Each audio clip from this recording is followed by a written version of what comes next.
The show where anything goes. Motivation, mindset, recovery, philosophy, and life. We become who we are through what we experience. We all have a story, and this is My Backstory with Josh Boyer.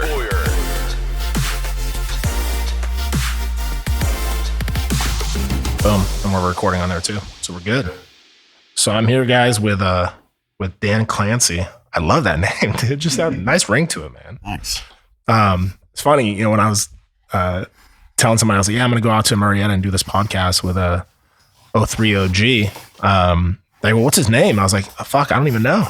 You know, because like I'll send out posts and I'll be like, hey, you know, I'll do something on Instagram like, hey, if you guys have any recommendations for who I should do a podcast with, send them to me.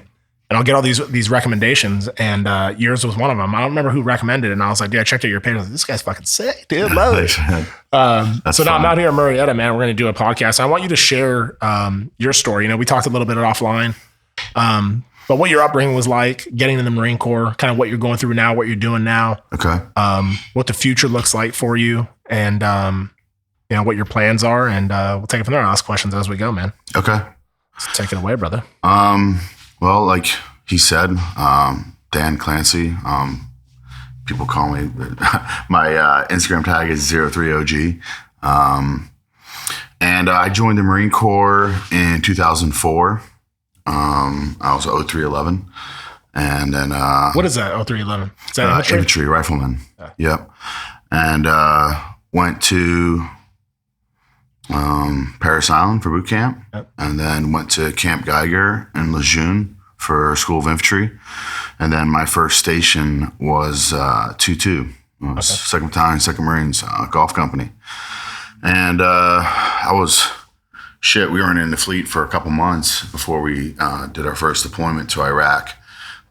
We deployed to Al-Qarma, Iraq, was our main AO outside of Fallujah. It was a pretty rough deployment. That was 2005, 2006. Our battalion lost a lot of Marines, and our company too as well. We're in some pretty thick shit. Yeah, I was like in the thick of it, man, during that time, for sure. Yeah, it was, I mean, I tell people it was IEDs, snipers, firefights, you name it. And tell you what, I came back from that deployment and never really settled, never sought out help for anything. You know, I just started drinking more. Yeah. And then we got ready to deploy again, and they were offering for volunteers. They were doing, at that time, that was when 2nd Marine Force Reconnaissance did the transition to 2nd Marine Special Operations Battalion. And they needed what used to be a trailer platoon for the force companies. Basically, we were like a security platoon. Yep. So we got to experience that whole transition. I met a lot of great people in the Force Recon, Marine Special Operations Battalion community. Made a lot of good friends. And we deployed on a MEU, but we ended up going over to Afghanistan. And they had an incident there where some civilians were killed in a ambush, and they had set it up. The Taliban had set it up as a propaganda, and so it was a huge ordeal. They were called Task Force Violent, and I don't know if some of you guys have heard about that, but they actually they've been fighting for years. Major Fred Galvin, who was our CO at the time, he has been fighting for years to get these guys' names cleared of any wrongdoing. And he finally was successful in doing that. And they were official charges. Everything was dropped. And I mean, still. Were they locked up during this time? No. Okay. No, but I mean, their names were run through the mud, you know. Okay. A lot of them struggled to find work, get jobs because of this over their head. And, you know, Major Galvin, who's a great leader, great man, probably one of the best leaders I've ever came across in my Marine Corps career. He, you know, stayed in the fight, stayed devoted to that mission, to clearing these guys' names. And he ended up accomplishing that just within the last couple of years, 2 years. And anyway, that deployment got cut short. And we came back from that deployment. And then I went to Quantico, Virginia. I re-enlisted, and my ex-wife at the time was from Pennsylvania, so I wanted to be closer to there. Yeah. And I couldn't take that. I worked there for a little bit. It was a good experience, but I only spent about a year and a half there, and then got orders out to California, out to here to 1st Battalion, 4th Marines, where I was a sergeant by that time, and was a squad leader. And we deployed a couple times, did a couple of MUs with them. And then my whole experience, I know I shared with you offline about my experiences with Marine Raider Battalion Special Operations. I went to A&S in 2011, and I was successful. I was selected. I came back from that, went on one to more deployment as a squad leader. And then I went to ITC. I ended up picking up with 2 TAC 13 class. Again, met some amazing people. Explain what that is because there'll be some listeners who don't know what you're talking about. It's foreign language. Right. Basically, ITC, individual training course, is the pipeline for Marine Raiders to become 0372 Marine Special Operations CSOs, or Critical Skills Operator. And it's very similar to the Army setup of, they got SFAS, Special Forces Assessment and Selections. Marine Corps has assessment and selection. And then the Army has Q course. And then Marine Raiders have ITC. Right. And it's like a 9-month course altogether. And then at the end of it, they do language and do some other follow-on advanced training. And I was about halfway through. We were at an event called doing a Raider Spirit. It's pretty intense phase. It's almost, I guess if I had to compare it to anything, it would probably be like something like Hell Week. Right. No sleep, a lot of patrolling, a lot of movement. And I got stung by a ground hornet and went into anaphylactic shock and was medevaced, and went back to training, but ended up getting med dropped a few days after that. And that was my experiences with that. But like that, I don't regret anything, Yeah.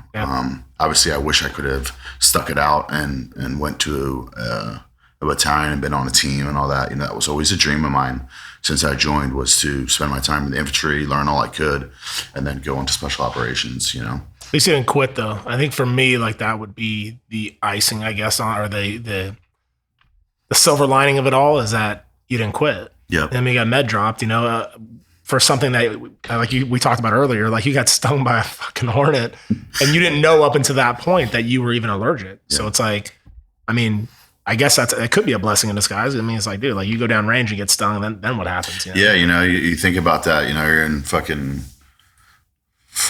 fuck off Africa or some other foreign country, and now you're a liability because your team's compromised. So I understand the severity of it. Or the symptoms, like what happened? So I immediately just broke out in hives from head to toe. Oh, wow. Started sweating. And then the biggest thing was unseen. It was my oxygen level. My throat started swelling up. But what happened, the worst thing about it was my oxygen levels dropped. They were in the high 80s. Oh, wow. So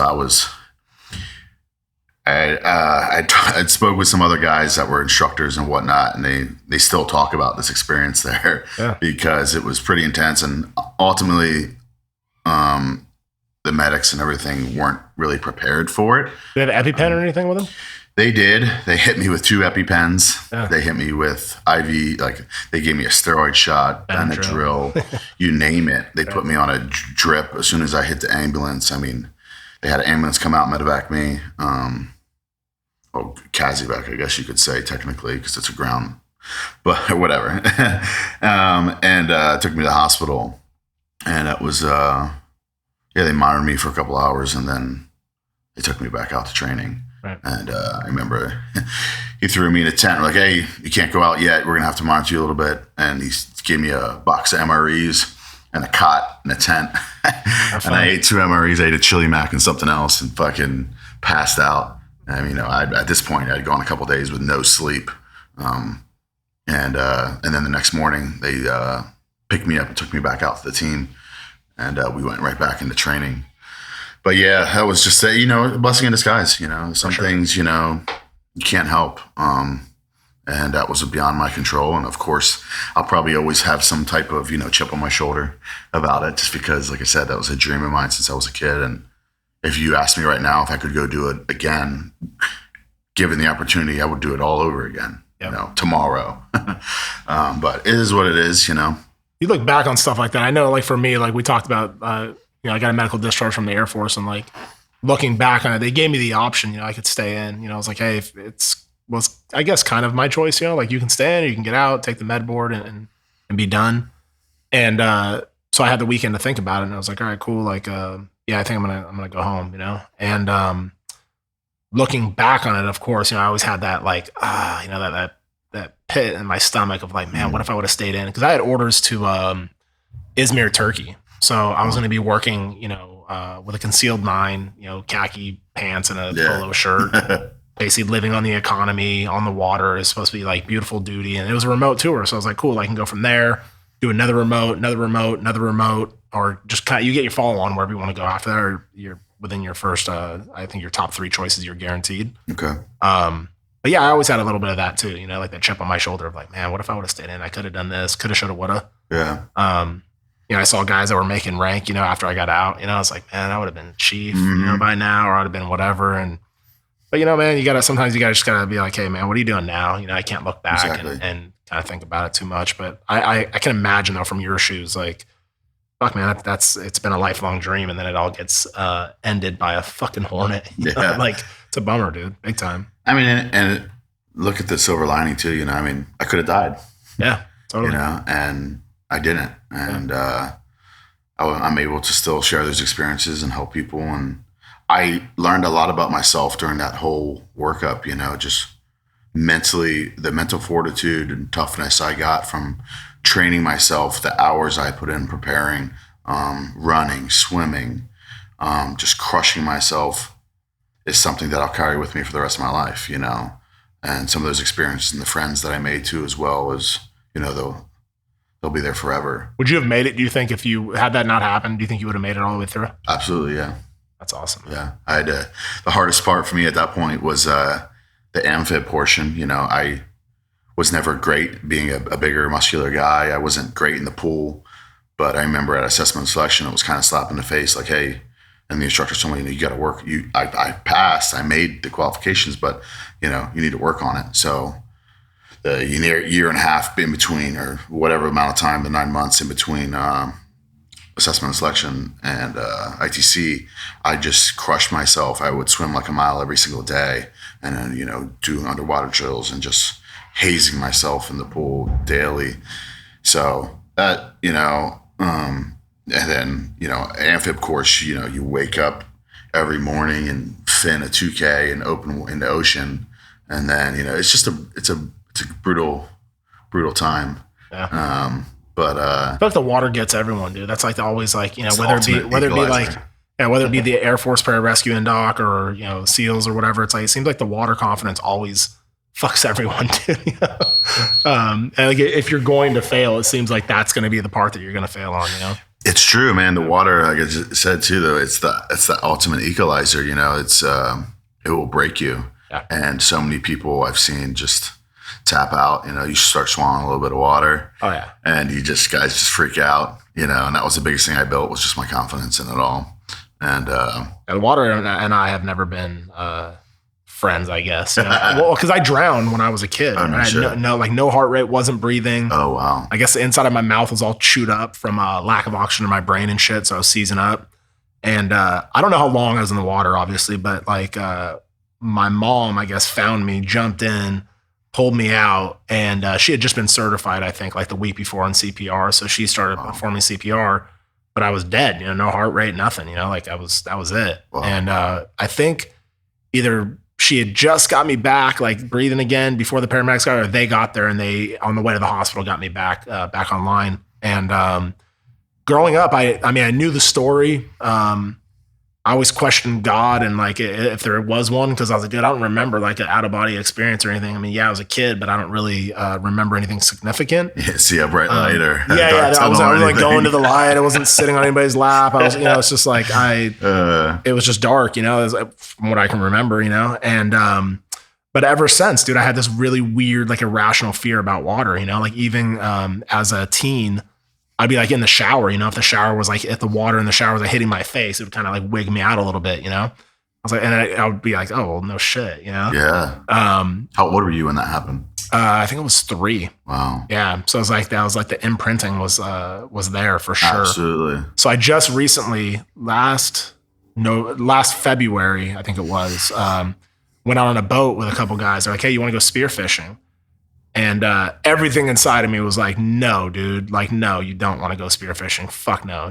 Like you're gonna be in the middle of the ocean, Pacific Ocean, like with a spear and a spear gun and, your suit. That's it, But I was like, yeah, I'm going to go. I need to get over this fear, And dude, it was scary, man. Like it really was, dude, because like, I'm like swimming underwater and like all these like fucking seals, swimming around me. These aren't like some little like docile like harbor seals, bro. These are straight some Mexican seals, wild seals in the middle of the ocean. So it was kind of it was definitely testing my anxiety a little bit, but I'm glad I did it. And it's one of those things where I know now, like I'm just going to keep going back and doing it over and over and over again until I get to a point where it's like, I'm completely comfortable. It is what it is, Yeah.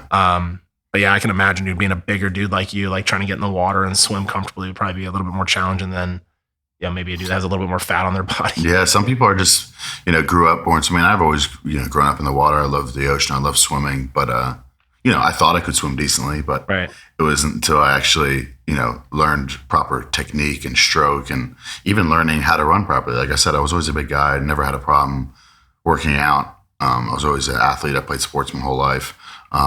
You're a football guy or what?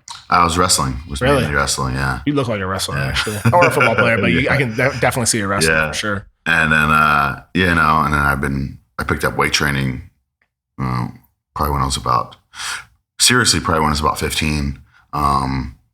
I quit all sports and I worked. I worked a lot going to high school and then I just worked out, And what was your upbringing like? Like parents married, divorced? Like what was it like? Yeah, so my parents, I had a pretty crazy life. Neither of my parents graduated high schow.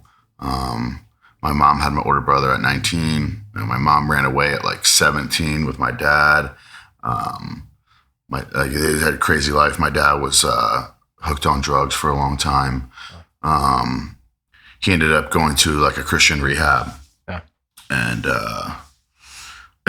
turned his life around, and then we kind of grew up on a farm, and he was like a farm hand, so we had this cool upbringing, going from like inner city Philadelphia to out in the country, and like having land and this big farmhouse, and it was a pretty cool experience. I just got to be a boy. I got 2 brothers, no sisters, and we just got to run about and be little savage kids, and it was a great. We went from that life out into like more of a wooded area in another house. We kind of moved around a lot. And then my dad got a job working with like a Christian inner city youth program, helping kids out. And so we moved into the city.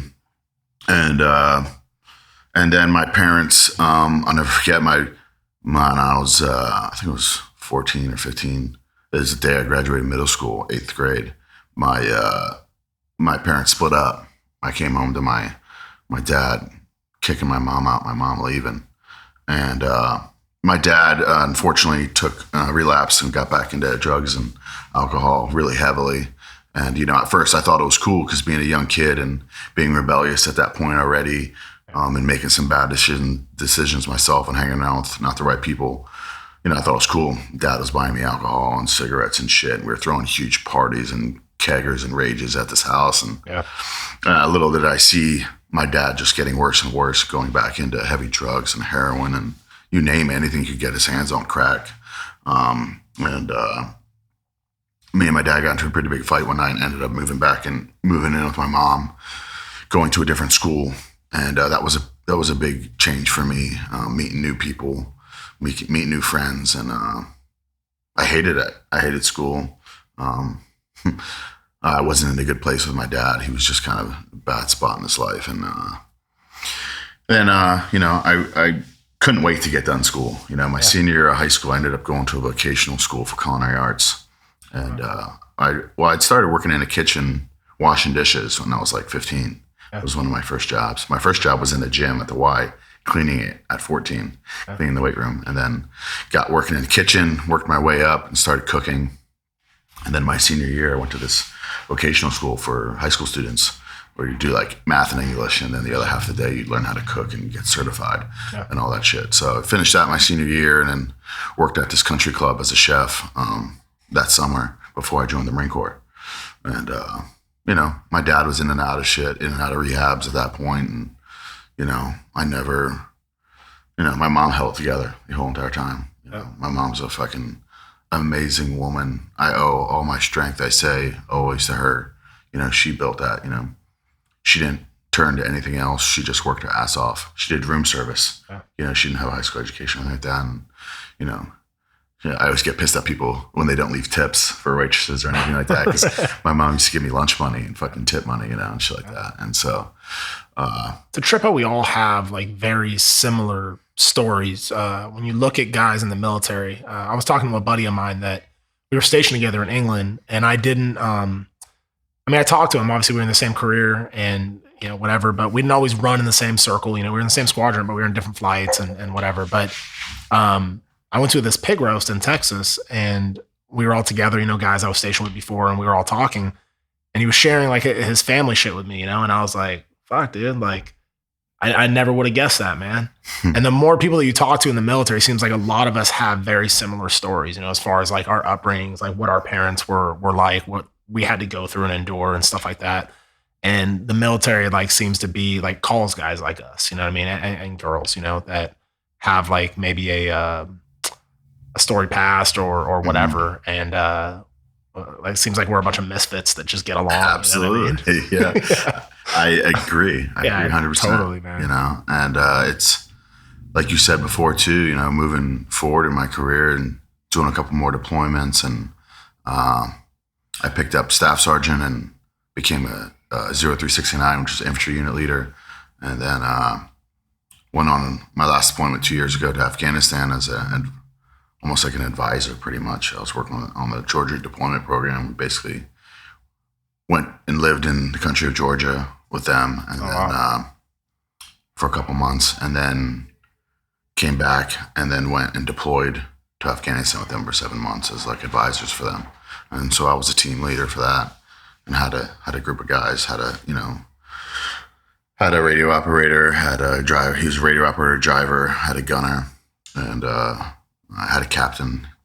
He was my JTAC, and then had a corpsman. So I had my own little team. It was a pretty cool deployment.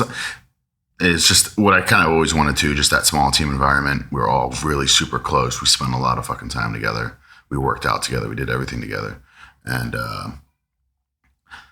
like I said, coming back from that deployment, it wasn't a kinetic deployment. We didn't do a lot of shit, It wasn't like any of the other deployments I went on. It was more relaxed, but it was a different environment too. I had 2 kids now. I missed my daughter's birth. My daughter was actually born at ITC. Oh, wow. It was actually the day before I went to SEER school, and I got to watch her through a computer screen. That was pretty cool. But, and then, my son was born, and I was home for that. Got to see that. But, a lot of us all, like you said, a lot of us have that same kind of upbringing. And, I think it draws a lot of young people to the military. Is just, maybe it's just for education purposes, to be able to get benefits and stuff like that. But that too, and just, discipline too, Totally. I needed that at that point in my life. Not that I was super undisciplined, but I needed that, like you said, stability. I needed that structure in my life that helped. I may have my opinions about government and politics and bullshit, but at the end of the day, I'll never regret my service. It gave me what I needed at that time in my life. And, but moving forward too, talk about mental health, like we talked about before, came back from that deployment, and I'd hit a lot of things and hit a lot of emotions and a lot of demons that I had for a lot of years, over a decade. and went and started talking to some therapists and counselors and psychologists and you name it. And that put me over at a Wounded Warrior Battalion, and that's where I've been for a while. And I also picked up the sport of powerlifting, and that kind of helped regain my, redrive me, relit a fire again, you know, because I was just kind of broken and I was mad, you know. I knew I needed help. I was in a bad place in my life, but also, you know, not doing my job anymore. I wasn't leading Marines anymore. I wasn't deploying anymore. And realizing possibly that life and that career is coming to an end, you know, that's rough for anybody. Was there a stigma, you think, like around like the mental health or around other Marines? Like, oh man, this guy's gonna go to the Wounded Warrior, like, you know, battalion. Is there like a kind of like, oh yeah, this guy, you know, like yeah, I think so. I think it was a shock to a lot of people too, because, you know, I never went and talked to anybody, you know. I never talked to anybody about my experiences really. There's those of us that knew, you know, but I never really, you know, if you looked at me from the outside, you know, I was a healthy dude, stayed in shape, you know. Yeah. They didn't see the nights drinking by myself and just on a self-destructive pattern. They didn't see any of those things. They just saw the good things. How'd you know you had an issue? Like, what were some of the signs or whatever? Was it like your wife that was like, hey man, like you got some problems, or was it you like kind of noticing yourself? One of the wake up calls I had was pretty tough to talk about. Was you know, started getting suicidal ideations. You know, I just want to end it all. I remember a couple different instances. I won't go into any details, but you know, I never followed through. Obviously, I'm still here living, but that was that point. You know, I remember thinking about my family and my kids, and just like, what the fuck am I doing? You know, and clearly wasn't happy where I was, and you know, a lot of these demons that been chasing me for a long time caught up with me.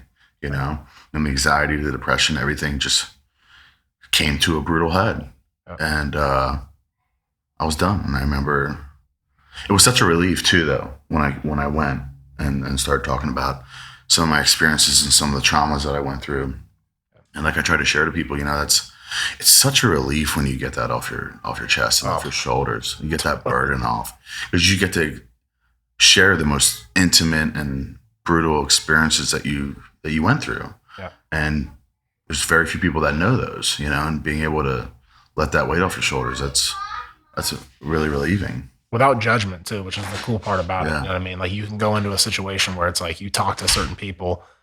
Most people aren't going to understand what you went through unless they were there. You know what I mean? But then there's also doctors and therapists and others that's what they're trained to do. They're trained to listen to you and to be the sounding board, if you will. And I remember the first time I talked to a therapist, it was the same thing. You know, like I always had this weird like stigma about like, you know, mindset is everything. Stop being a pussy. You know, suck it up. You know, suck it up. Going, yeah. Just keep going and whatever. And I knew that way wasn't going to end well for me. You know, one way or another, like it was going to be bad. You know, so I remember the first time I talked to a therapist, like same thing, dude. It felt like a weight was lifted. You know, like you know, and it's funny with the podcasting, man. The more podcasts that I do, the more people that I talk to, especially when we get on the topic of mental health, the feedback that I get on those specific podcasts is phenomenal. I mean, it's like people are like, dude, thank you so much for podcasting with so-and-so. And I'm so glad they shared their story. Let me tell you my story. And we're all have a lot more in common than people think. Oh yeah. Especially in the military too, you know? Totally. And I'm not going to say that there's a lot of people out there that take advantage of the situation, but those people get caught up pretty fast, you know. You recognize them, you know. Yeah. Hate to say real recognizes real or some cliche shit like that, but you see it, you know when someone's legitimate and when they're not. Yeah. And unfortunately, in the military too, as well as society today, we're prone to praise that victim mindset. Oh yeah. You know, and here, you know, it's okay. Come, let me coddle you and take this. And it's like, no, man, hold me fucking accountable. Right. You know, keep me to a standard. Tell me what I need to fix and how to better my life, you know. And those are the people you want to be around. And that's the environment you want to be in. And it's easy to just be like, yes, I'm so, to succumb to that. Yeah, you're right. I am a victim. I am this, here, take these pills, take this, take that, take this, it's okay. We'll take care of you. And it's like, no, man, get up on your own 2 feet, and there's not enough people teaching that, and there's so many other more people out there that I know have been through a lot more fucked up and worse shit than I have. And I want them to share, I want them to share their stories and how they got better and shit like that. But like you said, mental health is still this huge stigma in the military, oh, you fucking pussy. And I'm sure there's a lot of people that talk shit about me and, oh my gosh, you're where you're at, you whatever, you left it all, and it's like, I don't care. I don't sleep great at night. I don't sleep great at night thinking about those motherfuckers, but right.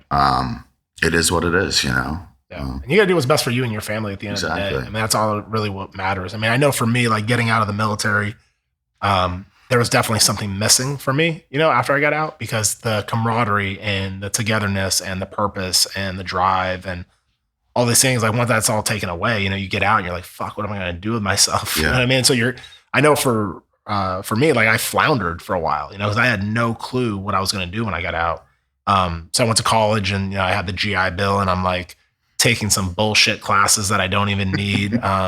Liberal arts 101. Yeah, dude, I go to the counselor and they're like, oh, you could take this class, you could take this one, you could take, I was like, just fucking tell me what I'm taking. You know what I mean? I wasn't used to that whole, like, be a free thinker. You know what I mean? I was so used to being like, so structured and told what to do that like the thought of having to figure it out myself was like, it was kind of a daunting task at first until I, finally pulled my head out of my ass and just figured it out. But no, I know it's a struggle for a lot of guys, when you get out. What would you say was a defining factor in helping you figure that out, per se? I think probably when I had my son was probably like the biggest like defining moment for me, I think, because I was like, dude, I got to figure this out. I can't just be fucking floundering and I need to figure it out, Yeah. And I think I was living when I first got out of the military, I was living with my grandma and that was the other catalyst of it because I was like, dude, I'm living with my grandma. Here I am in my 20s, it's like, and grandma's I think boy. Dude, I was big time grandma's boy, like she raised me. So it was like, she was my mom more than anything, and so she like, she redid her guest house and had it all done up for me when I got home from the military. So I had my own like back house with my own bathroom and shit. And it was so cool, like being there with her. But I remember she said something to me one day that it fucking shook me. I was like, God damn. The grass in the backyard was like growing, and I just didn't fucking cut it. You know what I mean? And I was never a lazy dude. I wasn't lazy. I just was so used to being told like what to do that I just wasn't taking the initiative. And so she said something to me one day. She's like, why don't you mow the grass? I mean, you're living here. And she's like, can't you just mow the grass? I was like, oh, you never asked me to. She said, well, you fucking see it. It's like, it's long, like cut it, And I think that moment actually for me was the wake up call. Like, whoa, dude, like I'm really fucking just going through the motions here, like I need to wake up. And so then I started taking shit more seriously. I started like really, I was okay, I'm gonna get my EMT certifications. I went to school, got my EMT cert, got that job. Then I got in the elevator union, did that job and worked my way into management and just hit the ground running at that point. Nice. And then I got to a point too where I had to let go of the past. I was holding on to, like I said, like, man, if I coulda, shoulda, woulda, if I would have stayed in, I could be stationed here. I could have this ranked.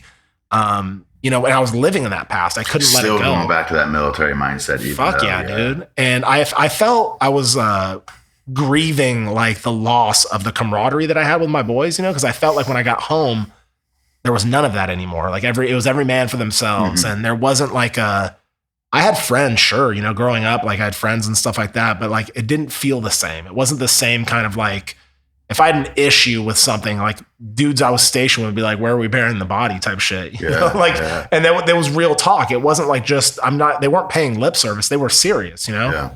And I didn't have that connection when I got out. So I felt like I was falling into the same trap that a lot of people do. I went back to the same city I grew up in. I was drinking. I was just fucking carrying on. And in my opinion, just kind of being a loser, like not really doing much, I was getting into fights and just being a fucking dickhead. And I had to shake it, man. So I think part of shaking it was getting to the point where I had to let go of the past and just like, I'm not in the military anymore. That ship has sailed. I still have amazing friendships and brotherhoods that I will have for the rest of my life, but I got to move on with my life too, And I think, and one of the guys we mentioned earlier, offline, Chris Osman, he talks about that a lot he's mentioned on his social media about like, that's cool. You're a Navy SEAL, or that's cool. You're in the Air Force, or you're in the Army or the Marines or whatever. But like, what are you doing now? You know? And that's kind of what I started to think about. Like, dude, what am I doing now? You know, like what legacy am I leaving? You know? So that's been like kind of my journey now, is like getting to a point where the military will always be a part of me, but it's not going to be all of me. You know, it's not going to be what defines me. Don't let it define you. And there's so many people still that let that happen, whether they did 4 years or 10 years or 20 years, you know, and it's like, it's still such a fraction of your life, you know, and it's like, don't, you know, remember it, cherish it, you know, take the good from it, but keep moving forward. You know, there's so many people, and that just goes into the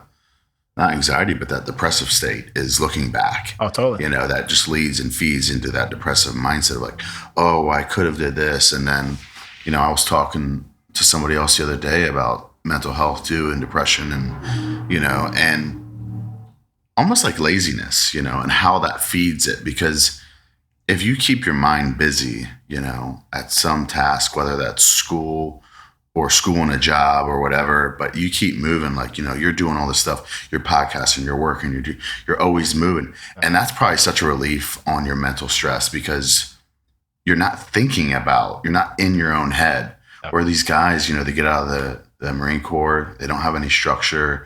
Maybe they're going to school, take a couple classes a week, but they're spending so much time in their own heads, and they're just thinking about, and that just, it starts piling on. And then you throw in alcohol, which is a depressant as well. And it's just a recipe for disaster. Yeah. You know, and no one really talks about it either. That's the problem, I think, is that there's not enough awareness about some of the signs and symptoms that are like, dude, you're going, dude, you're spiraling. You're starting to get to that point where it's going to be the point of no return. And I mean, luckily, I guess, I think, like they say, you know, idle time is a devil's playground. And when I got out of the military, I was just kind of hanging out, drinking and shit like that. I was going further and further into nowhere. You know what I mean? I was going nowhere fast. And, you know, snapping out of that is really what saved my life. You know, we talked about it offline, the whole drugs and stuff like that for me. Like when I got on all the pills that they gave me, you get to, I got to a point, I don't know if I can't speak for everybody, but for me, I got to a point where I didn't even know what I was feeling anymore. I didn't know what was up, what was down, what was sideways. Like I was completely numb. Like I had zero emotions. Like someone could die, someone like whatever, and I didn't give a fuck. You know what I mean? Like I just didn't care. Like I was almost like I was like a heartless bastard. You know, like I just didn't give a fuck. And when I quit all that shit, everything came to a head, dude. Every fucking thing, dude. Started feeling life, you know, big time, like big time. And it was probably one of the scariest times of my life, probably. Cause I didn't know what was happening. You know what I mean? Like, and even simple, stupid shit, dude, like flying on an airplane, you know, like I never knew what that was like to fly on an airplane before, because I was always fucked up when I was doing it, you know? Had a couple of drinks on the flight. And so now it's like I was kicked in. You're just fucking. I was like dead sober now, and it's like now all of a sudden I'm flying. It's like I'm around all these people I don't know, and I'm on this fuselage flying through the fucking air, and like, dude, you have to like, I had to like hit it head on, and it was like, it was scary for me, dude. Like it was like, whoa, dude, my anxiety was like kicked up. I get all sweaty and shaky. I'm like, dude, what the fuck is happening to me? And I had to really ask myself, like, dude, like, are you cool or is everything all right? And I was like, no, you are. The thing is, like, you're not medicated anymore.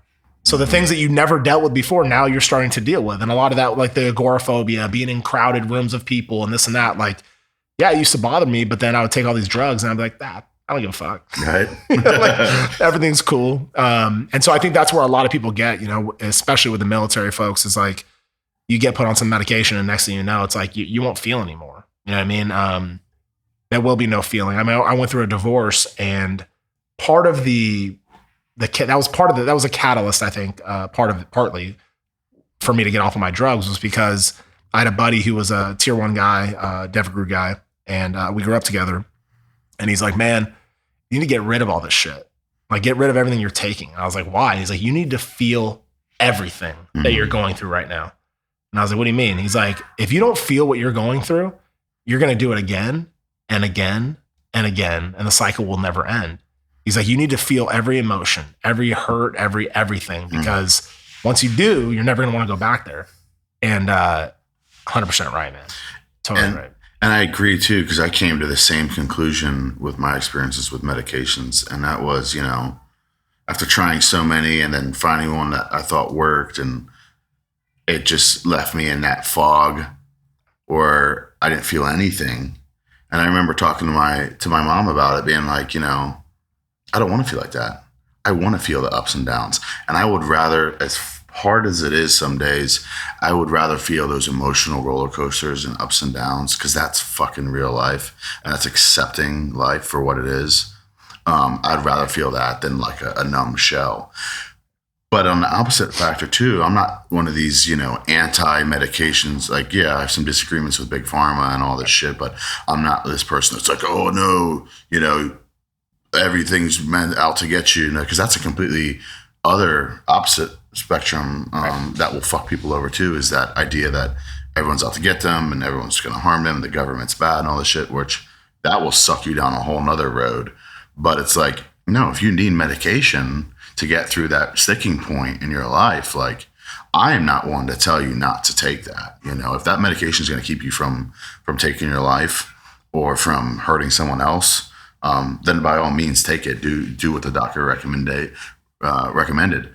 But don't look at it as a solution. It's a Band-Aid, you know. Yep. Treating a symptom. And you probably got a fucking, said this exact same words. You probably got an arterial bleed. Yeah. And, you know, that Band-Aid may help, or whatever that is, that tourniquet may help. But at some point in your life, you're going to have to face that head on. You know, that wound is just going to, like even my therapist still says, is, you know, that dam is going to build up. And you may get a hole here that leaves some pressure. You know, you may find something here, a woman, something, medication, a drug, whatever it is. You might find a little bit of relief here and there to relieve some of that pressure. But eventually, you know, you're going to collapse. The dam's going to burst open and you're going to have a fallout, and it could end tragically if you don't address it. You know?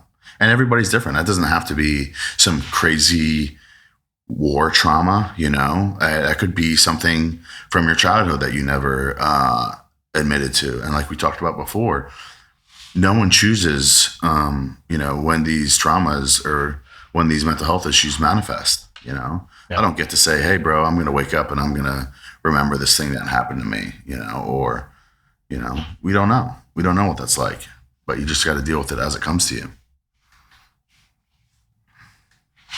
You're good. So it's, you know, it's always one of those things that you just got to keep on attacking. You got to be aware of. And I said it again in another one of my posts. I've been trying to share a lot of stuff with people.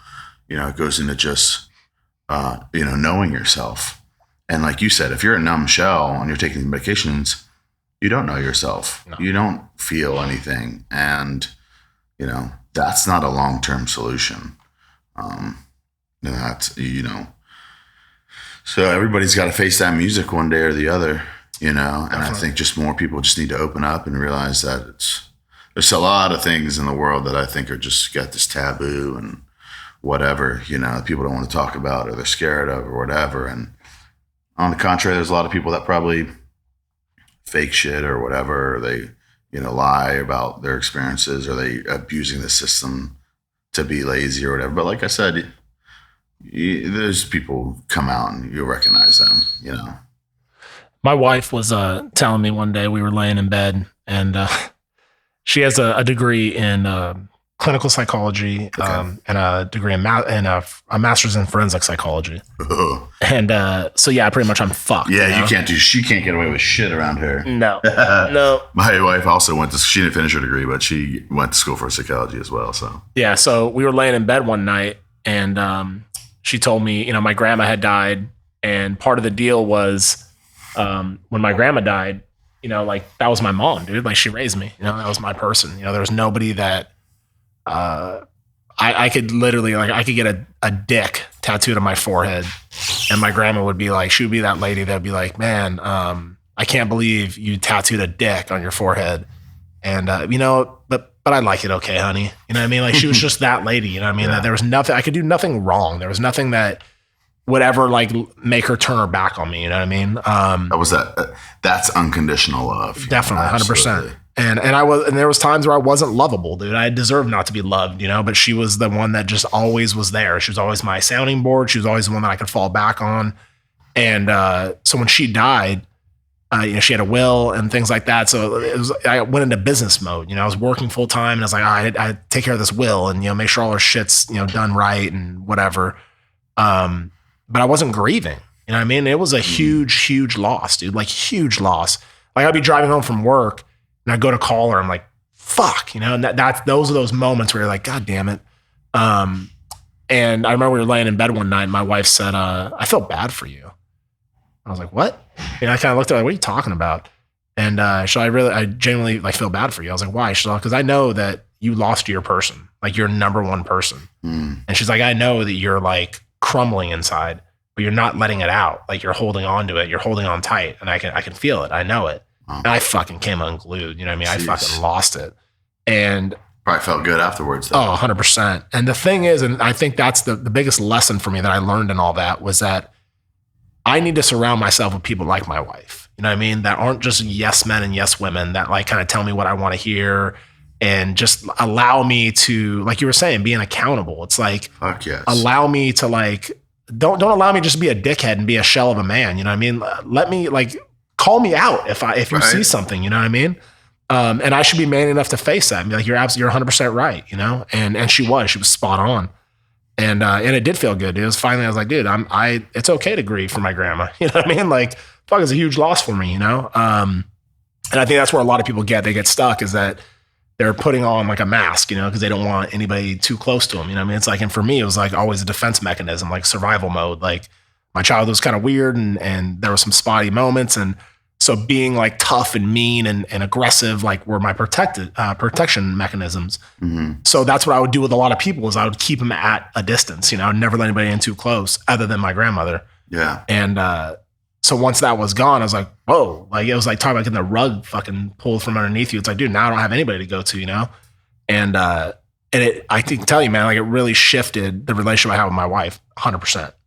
Because even with her, like I wasn't all in. I was just kind of like, like I'm here for right now. Yeah. I mean, well, she'll probably leave me, at some point. So fuck it. I'm not going to get too invested in this. Right. And ever since that conversation, I mean, we've had, moments since then, but like, I'd say like now we're as rock solid as ever, That's awesome. And I think a lot of that was because of that conversation. Cause now like she sees me, you know what I mean? Yeah. So it's like, and she let me know, like, I see you. I know. She broke down that barrier too. For sure. Of okay, I got you. I got your back, but at the same time, I'm gonna hold you accountable to something. Yeah, and she knew, like, she kind of gave me, I guess, the ability to be vulnerable. Where it's like I didn't have to be this tough guy, man, of the house type shit. It's like it's okay to be weak sometimes. You know what I mean? Like it's okay to let it out. Not even weakness too. Like right. Even grieving isn't weakness. Right. Sadness and mourning, there's nothing weak about that. Anybody that says that, they're the weak ones because they're not addressing that and they're just still wearing that shell, that tough guy image. Like, that's bullshit. Like men cry. Like you need to let it out every once in a while. Do it. You'll feel better. For sure. But yeah, you're absolutely right, man. We need more of those people today. We need more accountability partners and people. And that's one of the things I tell people too is in my steps is that I figured out from that work for me is, is find people that you can surround yourself that will bring you up, that will teach you something, that will hold you accountable. And, that will probably mean you're going to lose other friends as well. Yeah. And that sucks. No one wants to lose friends, but you got to recognize, you got to trim that fat sometimes. And you got to realize there's people that if they're not helping you, if they're not challenging you, to be a better person, then maybe they're not right for you. It's funny, dude. You got to take a break from them. So funny, as you grow or evolve, like as a human, as a man, whatever. I know for me, like I stopped drinking about 1.5 years ago, and I don't have any judgment toward people who drink. I don't give a fuck. Yeah. You want to drink, fucking drink, dude. Like that's your thing. But it's funny because you see the people that are like the ones that are like, oh, fucking pussy, shove a fucking beer, whatever. And it's like, I don't need to be around that, dude. Like I'm not interested in that. Not that I'm going to cave to your peer pressure anyway. I just don't. I just don't, it's silly. You know what I mean? Like you should be like proud of the fact that I'm not drinking, you know? Cause I'm an asshole when I drink. Yeah. Most of us are. Right. You know? So, and I was never like some raging fucking lunatic, you know what I mean? I had my moments, like I think we all have, but like, I just knew like, it just didn't really serve me anymore. You know, I was like, dude, it doesn't make me a better human. It doesn't make me a better dad. It doesn't make me a better husband, a better friend, or a better person. So it's like, well, I'll just get rid of it, you know? Right. But when I got rid of it is when it was, number one, there was more demons I had to face because of it, you know? Absolutely. And then there was also the fallout, I guess, if you will, because like you lose like some kind of social interactions with certain people, you know? And cause it's like, your buddies call you. It's like, hey man, let's go grab a beer, you know? Yeah. And that's kind of the way you socialize. And so when you don't drink anymore, it's kind of like, you kind of lose a little bit of that. With my hands. Right. Exactly. So it's still to this day, it's kind of like, there's times where I'm like, fuck man, like, yeah, I can't really relate with you guys. So I'm not going to go to a bar and get all shit housed. You know what I mean? I'll drive you guys if you want, but then you got to deal with the whole, like, I'm sober, you're all drunk. And it's like, fuck man, you guys are annoying. Yeah.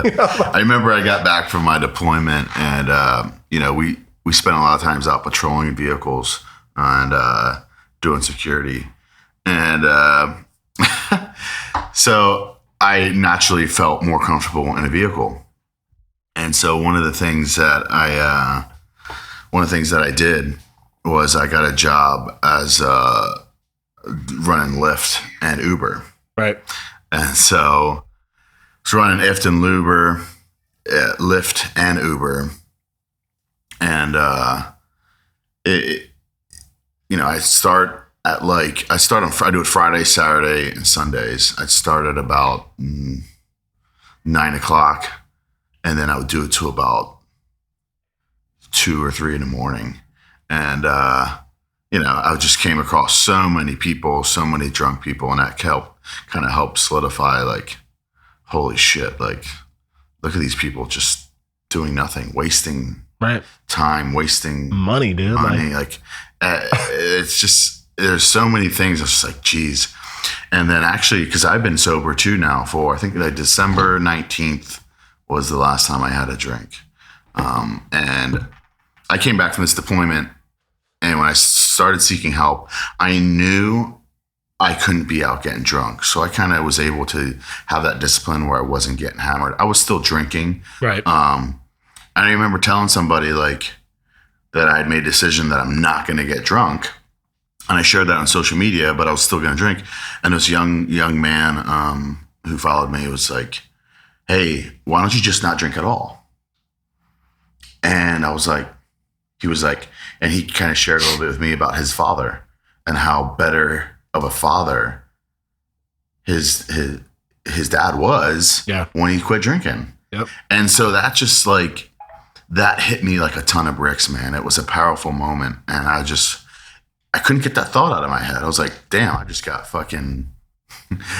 got like moved on. Like I just got smashed by this young kid, you know, I forget how old he was. He's a younger guy. I'm not old enough to be his dad or anything, but I was significantly older than him. Right. You know, he just slapped me with some wisdom, you know, like, damn. I was just like, and he kind of called me out, and I was like, you know what? I'm going to do it. And I remember writing, and I used my notes app on my phone a lot.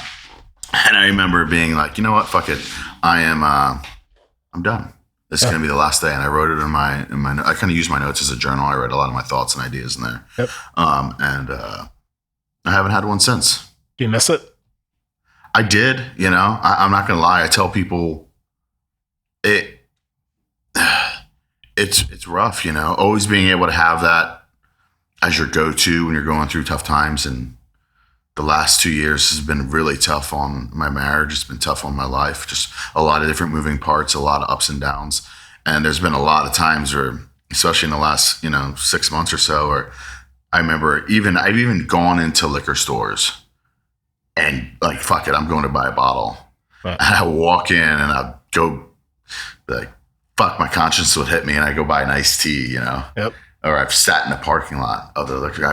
Me and my wife got into a fight or argument. Fuck it, you know? I'm literally get in my car, rage, to the liquor store. Yeah. And then I sit in the parking lot like, damn, what am I really doing that? Am I really going backwards, you know? And it took a moment to think about it, and then I turn around and come home. Do you think the powerlifting has helped with like your mental well-being, with like just helping you get over like some of the things that you dealt with in the service and outside of the service? Absolutely. I mean, I've always been very much into physical fitness, into working out, athletics. Like I said, I started wrestling when I was like 5 years old. And I've played a lot of sports, did a lot of things. And, when I remember the first time picking up a barbell, when I was a young kid and just falling in love with it, and more or less, I was into more just aesthetics. I wanted to look a certain way. I saw the WWE wrestlers and the Arnolds and the Lou Ferrignos and the Ronnie Colemans, Jay Cutlers. And I wanted to look big, I wanted to be powerful. I wanted to be jacked, whatever, and so I would always kind of chase that. But I remember, I was always decently strong, but when I started powerlifting, I was on deployment and I hired a coach. How do I add you to this real quick? You know how to do this shit? To Insta Live. How do we do it? Sorry, guys. You might be able to send me a request on there. You know how to do it? This is all new to me. Hold on, let me see. Wait till I pick up. Once I pick up your live, I think I have to send you a request to be in your live. Hold on. Okay. Wait till it updates. Okay, I got you. Now so you send me I'm going to send you a request. Yep. Boom, sent. All right.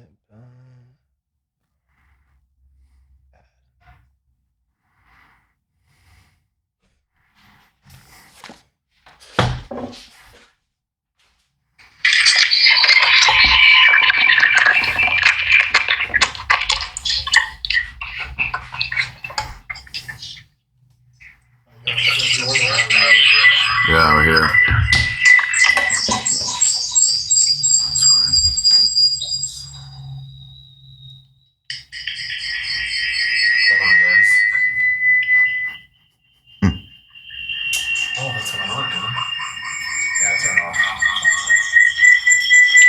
Hold on, let me see if I can turn this down. Let me turn down my volume. Is it still there? Yeah. Can you still hear that echo? Yeah, echo, but it's all good. Okay. Don't have that ringing anymore? Nah. See, put this toward your face. Set this up over here. Oh.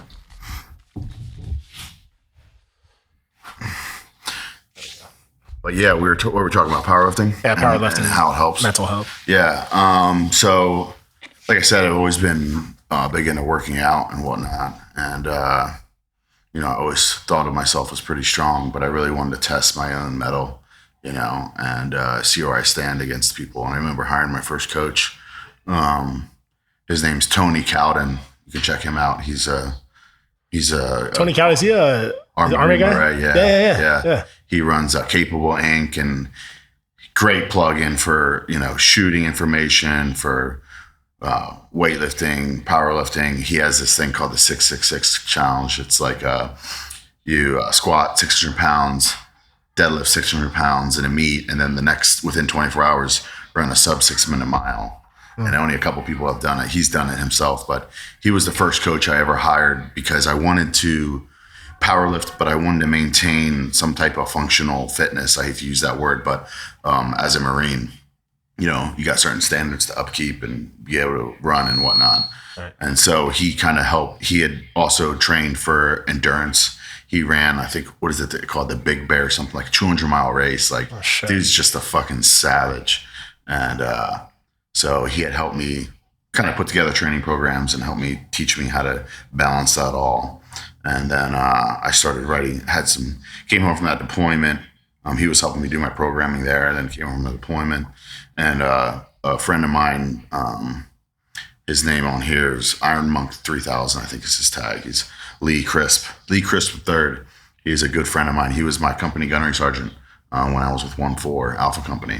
Yep. And he was one of the first in Afghanistan. Dude's a fucking legit badass. And he's done some great things. And he had picked up powerlifting when he got out of the Marine Corps. And he had ran triathlons before that and done a lot of other things. So he kind of put me underneath his wing and helped teach me the ropes, and he helped me get ready for my first meet. And I just hit the ground running, and I set some goals out for myself, and it was pretty awesome what I've been able to do so far. But as far as helping mental health, it's crazy because, powerlifting, I think, has always kind of drawn certain people, like the rough people, there's that stigma that everybody's angry, but, obviously some people need to tap into some dark places when they lift. And there's some times I do that, in order to really, and I think tapping into some of that raw emotion, and being able to release that in a positive way. Like I'm not getting angry and raging and hurting anyone or drinking or doing anything destructive, harnessing this emotion and I'm putting it, on iron and metal. And I think it's pretty cool to be able to do. And so I think as far as mental health, I think that is a huge stress reliever. And, working out and sweating and cardio or just whatever is one of the only proven, antidepressants out there. Yeah. And I don't think enough people do it. And it doesn't have to be powerlifting. I challenge people to just get outside for 10 minutes, for 15 minutes, for a half an hour. Get outside and walk. And I don't care if you're doing yoga. I don't care if you're powerlifting, you're doing CrossFit. I got my jokes and I rag on people, and everybody fucking rags on CrossFit. But I think just getting out there and getting moving and sweating, and I think as far as mental health goes as well, working out and pushing myself to the absolute brink in the past has helped me navigate my way through my own demons a lot better than maybe more successful than other people, maybe because I've been able to push through certain things, whether that's running a long distance or, whatever, or doing a crazy workout or swimming or whatever, just being able to push past that threshold of what you think you're able to do. Right. When you think you got nothing else left in you and you keep on going. And I think that's mental training. That's mental strength and endurance training. And that is something that, is a trait it's really priceless. You can't really put a number on that, but I think more people should do that, should challenge themselves in some way. Like I said, it could be hitting a row, or it could be doing, it doesn't have to be any crazy sport. It doesn't have to be powerlifting, but, like when I got off all my drugs, the first thing I did actually was a recommendation by one of my buddies, was like, hey man, you need to get out of your own head, because that's part of the problem, is that you're stuck like thinking too much. Mm-hmm. So I think it was the next day after I quit everything cold turkey. I hiked 3 or 5 miles or whatever, and then I walked 17 miles. And just get out like Forrest Gump. Just say, I felt like running. It was the best. I felt like walking, and you just walked. It was the best shit ever, dude. Like honestly, like that, it helped a lot. And so that became like the new norm for me. Like every day, I would get up and I would hike to the top of this mountain. Did you listen to music or do anything like that? Nothing. Or you just I wanted to be one. I wanted to be one with nature. Nice. So the walk, I didn't have any headphones in or anything like that. And then the hike, I refused to have headphones in, even to this day, just because I want to hear what's around me, And it became like my ritual. That was my routine now. So I was like, I'm going to hike every day to the top of this mountain and watch. I'm going to be up there before the sun rises. So like, I'm going to watch the sunrise from the top of this mountain every day. And what was the total distance? Have you ever? A total distance at the top, it was Garcia Trail. So anybody that's from that area, it's in like Glendora area. Okay. I want to say from the bottom to the top was, I think it's 1.5 miles. Okay. But it's super steep. Okay. So like your heart is fucking going. Yeah. And so I'll be going up this mountain, and there were times where I was like, fuck, dude, I just want to quit. I don't want to do it today. I'm just tired, or just being a pussy, whatever. Mm-hmm. And then I would see like a pregnant woman going up it, or somebody else that's like, overweight or whatever. It's an 8-year-old woman passing you. Yeah. And I'm like, all right, stop being a pussy. Come on, dude. So it kept me going, and that was like my it was my go-to, man. That's where I always went. And then there was a fire, and so that trail got shut down. And so I went over to Mount Wilson Trail, and that's to this day is like where I go to like clear my head, to like get out of my own way. You know, it's like I'm gonna just go hike, you know, get some clarity and shit like that. I want to ask you a couple questions, man, that I ask everybody that comes on here.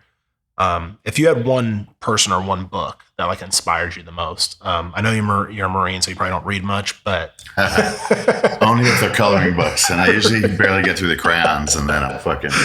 Yeah.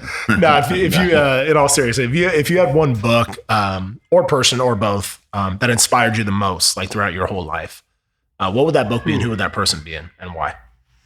That's a tough one. My book list probably changes, but as of late, I would say there's a book out there called. His author is, it's a long name. It's Sweat Orison. The book it's an older book called An Iron Will. Right. And he also wrote a book called Pushing to the Front. And I want to say these books were written in the earlier 1900s. But upon reading it, you'll see that like you'll recognize a lot of the quotes and things that were, that are said about motivation, inspiration, whatever, being used later on. But it's actually very old, a lot of the stuff that's used. I was turned on to this by... it's funny. He said The Ultimate Warrior. Oh yeah. Yeah. He had a podcast that was like Warrior Cast or Warrior something, on YouTube. And I remember obviously I grew up, the Hulk and the Ultimate Warrior were like, the ultimate battle, I had one of those battle buddies, dude. Yeah, I love that shit, Our wrestling buddies. What was the stretcher ones, like the Stretch Armstrongs? I don't know what they're called, but I I had one of those too. Yeah. I was all about that shit. Yeah, it was awesome.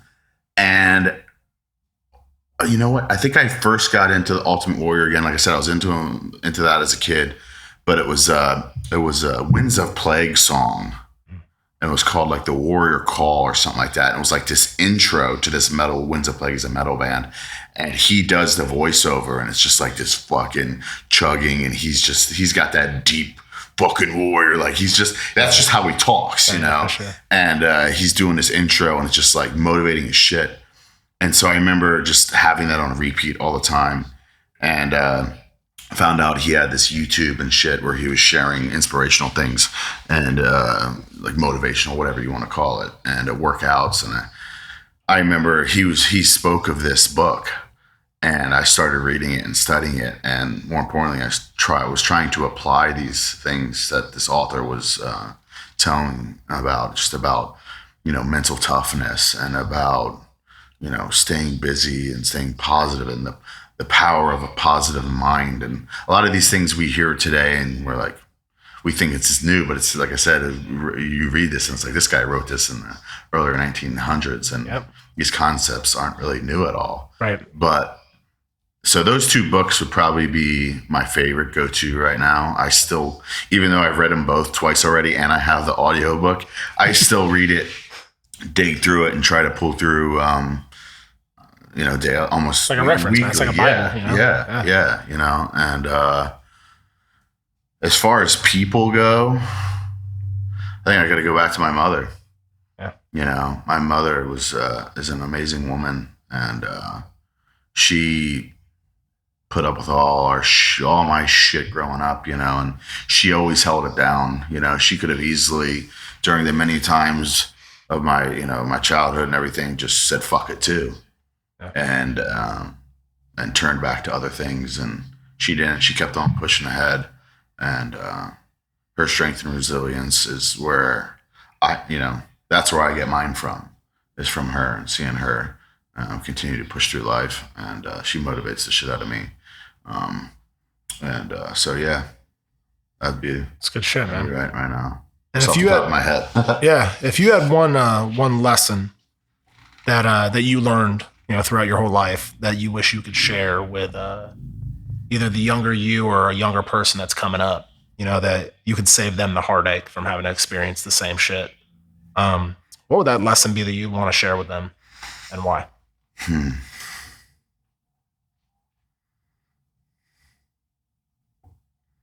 That's a tough one.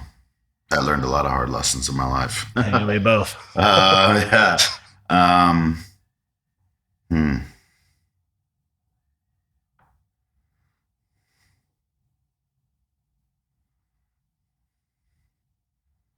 That's tough. Let me think about that. That's all good. Yeah. Yeah. Do you have any regrets as far as like either your service, being in the Marines, your life? Is there anything that you wish that maybe you would have done differently? One of the things you brought up earlier was that you missed the birth of your daughter while you were in school. For some people, it's like, hey man, the mission called, and that's what I was called to do. And yeah, unfortunately, I missed it, and they're cool with that. Yeah. And then there's other people that look back on that and be like, was it all worth it? Like, so what's your take on that? I think the idea of living in any type of regret, that mindset has been something, and I've learned in therapy too, is to not have. So to answer your question, I have to say, no, I don't have any regrets. Everything in life has brought me to this point, whether those be good things or hard lessons or bad circumstances or whatever. Every decision, I think, no matter the outcome, you can learn something from. Yeah. That probably goes back to my advice for any young people too, is, the greatest advice is don't think about life in regrets, in the terms of regret or not. Every day you wake up and you breathe some breath into your lungs and your body works, is a day that you have that a lot of other people don't. Hundreds of thousands of people die every day. And every day that you get to wake up with that chance of life is a day that shouldn't be taken for granted.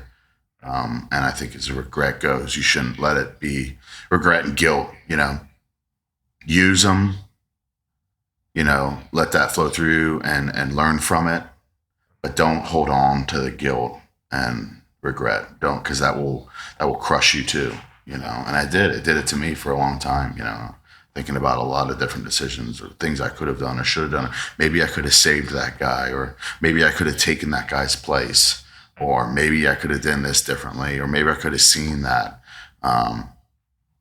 But ultimately, we're here, and you got to live each day, to its fullest, and take each day as a new day. If you did do something, wrong, or something bad happened, you got the next day to figure it out and do it again.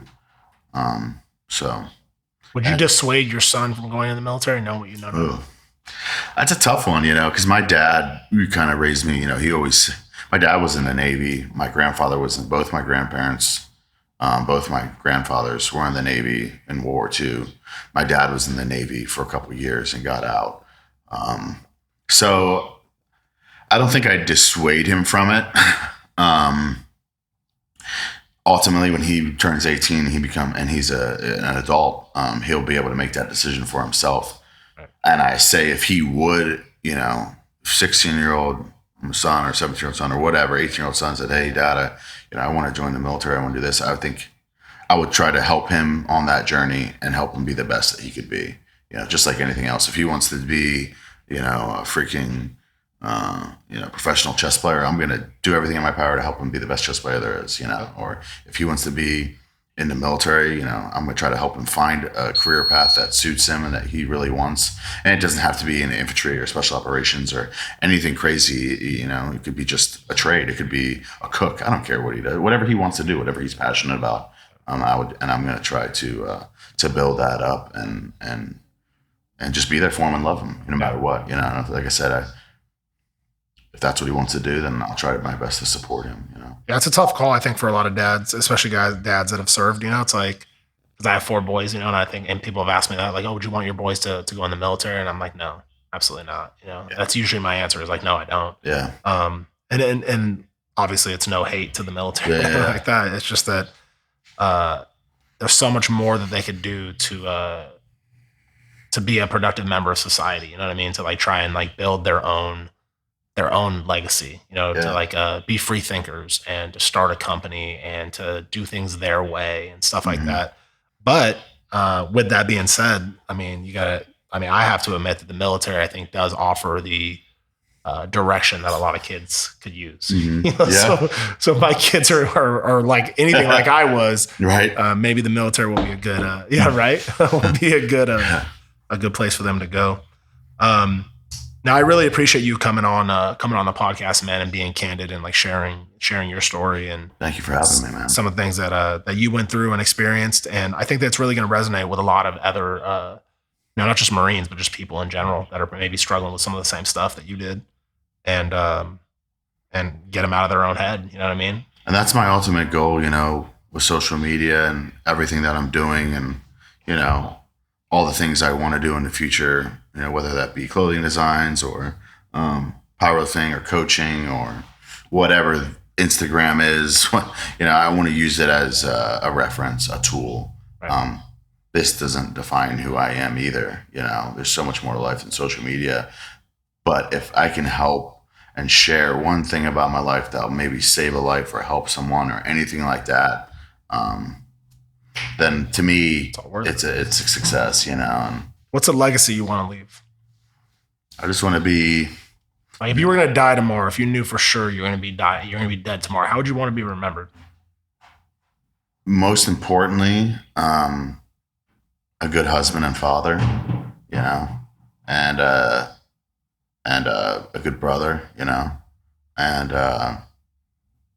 just someone that was real, and didn't hold back and gave every opportunity 100%, and that didn't fake anything. It was just a real person. That's all I try to do, and I tell people I'm an open book when it comes to anything about my life. You want to know about how I grew up, I'll tell you. You want to know about my progress in mental health, I'll tell you. You want to know about my weightlifting and what workouts I do, I'm telling you, I'm no secret. I don't have any special hidden things, Oh, there's a question for you that someone asked me the other day, and I'll turn around and ask you a question too. Use it as someone asked me do you believe in natural leaders?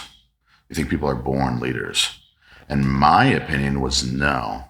I think our experiences in life and what we learn make leaders. Because some people are like, oh, he was just a natural leader. He just took charge, But I go back and forth because I see, me and my wife were talking about this yesterday, is I see my daughter, and she is, I see her and she bosses around her, these kids that are older than her and her classmates, and there's just something, other kids are just drawn toward her. And I don't know if she sees that in my wife. My wife obviously has had a lot more interaction, raised her a lot more than I have.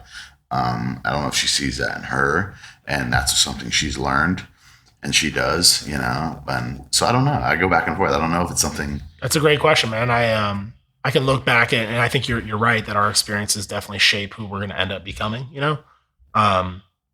as far back as I can remember, like whether it be playing sports or whatever, I was always captain of the team. When I went to the military, I was the dorm chief. I was a rope in tech school. So I was always in a position of some kind of leadership. And then even in work, ended up going into management.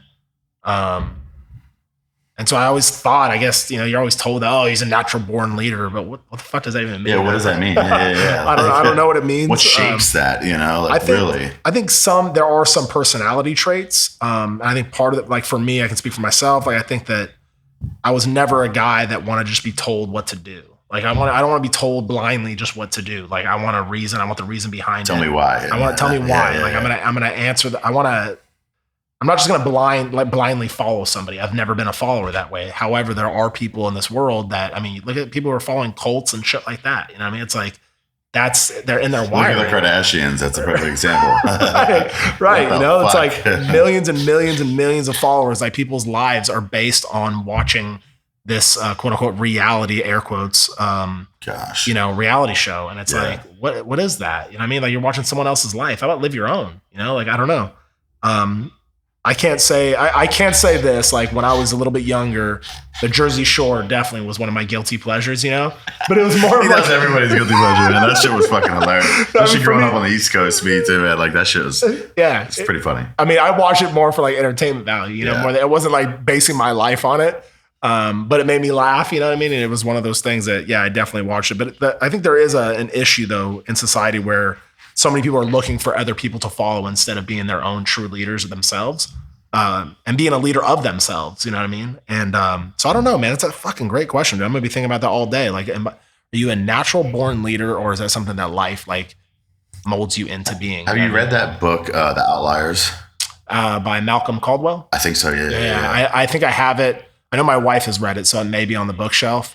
But I don't know if I don't think I've read it. I've read a lot of it, and it has some pretty interesting. I always talk about this to people because it has some interesting concepts and ideas about leadership, about success in sports. Talks about Michael Jordan. And doesn't it talk about like birth dates and shit like that? People are born in certain times and areas, and where they live at and stuff like that. So I think that, like I said, it's a good question. I like to. I'm going to think about that for a while too, as well. Sure. So, what's the best way for people to connect with you if they want to get in touch with you, they want to connect with you, they want to link up with you if they're here in Southern California or just in general? I got obviously my social media account. Probably the Instagram is the biggest one that spend the most time on. Yeah. My Facebook is more or less just for family and close friends and whatnot. Yeah. And like my kids and whatnot. I try not to share a lot of stuff with my kids just because I've had some weird shit, people stealing my photos and pictures of my kids and sharing them and trying to scam girls out of money, just doing weird shit. So it's super weird. Yeah. Man. So I kind of try to watch how much I post with my children and everything, just because I don't want them to be used in any type of pawn. Yeah. I changed. One of the guys I was talking with told me like, hey, you should probably make a personal account because your My Backstory account should just be primarily, I mean, you can put some stuff with your kids, but like primarily should be about the podcasting, because as he's like, you're going to keep going, you're not going to quit, and your following will grow. And there's weird people out there, bro, and they're going to fucking be stealing your pictures. And if it involves your kids, you're going to want to bury bodies too. Yeah. So like, you should probably like try and like curtail some of that by getting rid of like all the kid pics and stuff on your unfortunately, that's the society we live in today. Yeah, it's fucked up. But yeah, for contacting, I would say, shoot me a message, slide in my DMs, or I try to get back to as many people as I can on there. Yeah. I have my email linked to this, and I have a couple other Instagram accounts that I started. One for my apparel and t-shirt company that I'm going to be coming out with. What's it called, man? It's called 03OG. Okay. Spell it out. ZERO. What's the website if you want to plug it on here? It's www.03og.com. Boom. So I'll have that website's almost finished. My designs for my first drop are all finished. Okay, man. So I'm pretty excited about that. And super cool. Got a lot I want to share with you guys. A lot of ideas I've been working with for years for t-shirts and clothing, and it's going to be something pretty different. It's not going to be the typical military. Obviously, I'm going to have some military themes to some of my shirts and stickers, but a lot of it I want to have more like some political stances and some cultural issues and different things, and whatever, or just funny shit that I think's funny. Fuck yeah. But yeah, I'm excited to share that. And then I have another page that I try to highlight called Strength Ops.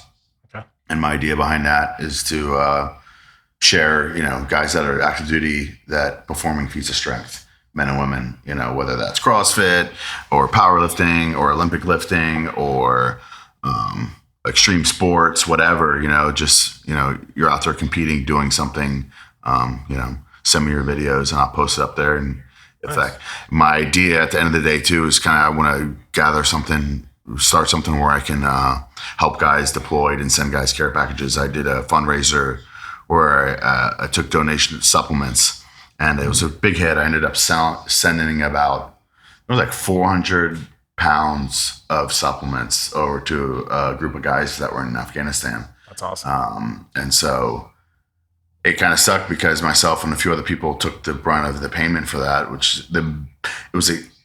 obviously there's always donations, but it costed a lot of money to ship that all the way over there. Yeah. So my idea behind that is to maybe start some type of organization, maybe in the future, where I can just, send guys care packages of supplements and protein and stuff and snacks and whatever, to help them out. So good shit, man. Yeah. a lot of different ideas. Yeah, if there's anybody that I can link you up with that I've podcasted with or whatever that you'd be interested in, because you talked about starting your own podcast. Yeah. Tales from the Shitter.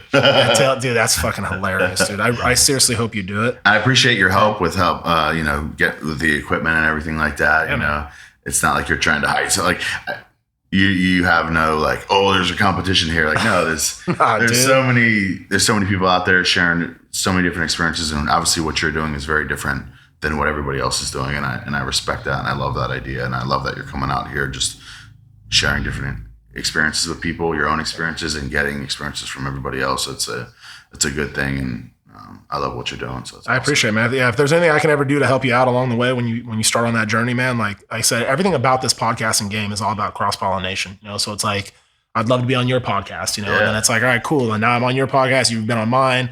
I can connect you with people that I podcasted with, and you just keep it like going. It's like, I truly believe in like helping one another. It's like you don't get to the top by stepping on people. You get to the top by helping each other out. You know what I mean? And it's like that's important to me. Like especially in the veteran community. It's like I don't want to tear each other down. And thank you, man, for that too, because I needed that reminder, because even myself, like I said, I've been known to get mad at certain people and call people out. And at the end of the day, you know what? I mean, maybe that person is helping somebody else, Do I agree with what they're doing?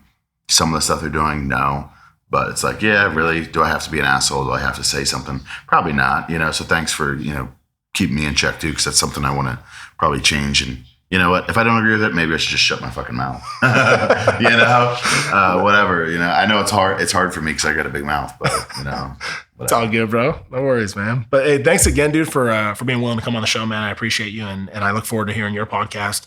Nice. And when those shirts drop, dude, let me know, bro. I'll definitely be sporting one for sure. Yeah. I appreciate that. All right, brother. We'll talk soon, man. All right, awesome. Thank you. All right, man. Peace.